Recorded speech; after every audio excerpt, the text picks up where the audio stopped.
শীতের সময়ে খুদে ভাতটা একটু বেশিই খেতে ভালো লাগে, কারণ শীতের সকালে খুদে ভাতটা গরম গরম ভর্তা দিয়ে খাওয়ার টেস্টই অন্যরকম।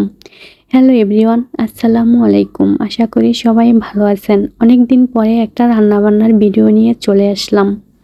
যখন ছোট ছিলাম তখন দেখতাম আম্মুকে এবং নানুকে ডাল দিয়ে আমাদেরকে খুদে ভাত রান্না করে দিত।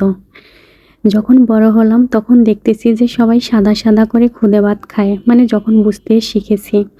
তবে ছোটবেলাতে যে খুদে ভাতটা খাইতাম ওইটাই আমার কাছে বেশি স্বাদ মনে হতো, কারণ নিজেদের চাল ভাঙিয়ে যে খুদটা হতো সেটা দিয়েই খুদে ভাতটা রান্না করা হতো এবং খেতে ভীষণ টেস্ট লাগতো।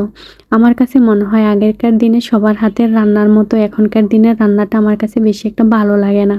আগেরকার দিনের রান্নাবান্না সিম্পল হলেও বেশি মজা ছিল। আমার খালা শাশুড়ি আমার জন্য অনেকগুলো খুদ পাঠিয়েছিল।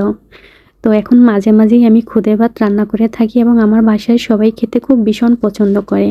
আমার ভাই এবং হাজব্যান্ড, যেহেতু আমরা তিনজনই থাকি বাসাতে, ওরা আমার হাতের রান্না খেতে খুবই পছন্দ করে। তো আজকে রান্না করছিলাম এখানে খুদে ভাত। খুদে ভাতটা তো এমনিতে খেলে হবে না, সাথে ভর্তা হলে অনেক বেশি ভালো লাগে। তো এখানে আমি ভর্তার জন্য নিয়েছিলাম কাঁচামরিচ, ধনেপাতা, বেগুন, টমেটো এবং আলু। যেহেতু আমার খুদে ভাতটা রান্না করা হয়ে গেছে, এখন আমরা খুদে ভাতটা খাওয়ার জন্য আমি ভর্তাটা রেডি করে নিব। ভর্তাটা বানানোর জন্য আমি সব কিছু কেটে ধুয়ে পরিষ্কার করে নিয়েছি।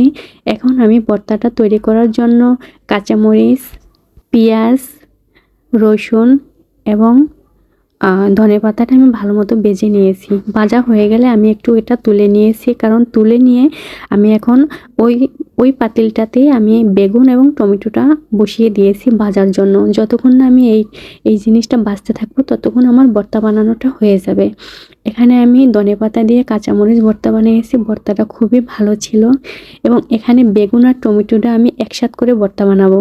আমি সব সময়ের জন্য বেগুনটা, মানে শুধু বেগুন ভর্তা খেয়েছি, কখনো টমেটো দিয়ে ভর্তা খাইনি।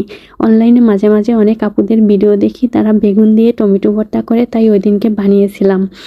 কিন্তু সত্যি কথা বলতে কি আমার কাছে বেশি একটা ভালো লাগেনি। তো বেগুন আর টমেটোটা হয়ে গেছে, ওটা আমি তুলে রেখে সেম পাতিলে আমি আবার আলুটা ভেজে নিচ্ছি। আলুটা কিন্তু আমি সিদ্ধ করে নিইনি, কারণ প্রতিদিনই তো আলু সিদ্ধ করে ভর্তা বানিয়ে থাকি, তাই আজকে একটু ভিন্ন রকমের ভর্তা বানানোর চেষ্টা করলাম। এখানে আমি পেঁয়াজ, মরিচ এবং ধনেপাতা ভালো মতো মিক্স করে নিয়েছি ভর্তা বানানোর জন্য। প্রথমত আমি বেগুন এবং টমেটোটা ভালো মতো মিক্স করে সরিষার তেল দিয়ে ভর্তাটা বানিয়ে নিব। দেখেন আমার কিন্তু ভর্তাটা বানানো হয়ে গেছে। এখন আমি আলু ভর্তাটাও ভালো মতো বানিয়ে নিচ্ছি। আলুটা তেলে ভাজার কারণে কিন্তু কালারটাই দেখেন চেঞ্জ হয়ে গেছে। আমার কিন্তু এখন সবগুলো ভর্তা রেডি। এখানে ধনেপাতা এবং পেঁয়াজ মরিচের ভর্তা, আলু ভর্তা এবং বেগুন দিয়ে টমেটো ভর্তাটা বানিয়ে নিয়েছি। এখন আমাদের খাওয়ার পালা, চলেন এখন আমরা সবাই মিলে খাওয়া দাওয়া করি। এই যে ফাইনাল লুক আমাদের খুদে ভাতের। এখন আমরা খেতে বসছি সবাই মিলে। আজকের ভিডিওটা এখানেই শেষ করছি। দেখা হবে নেক্সট কোনো ভিডিওতে। আল্লাহ হাফেজ।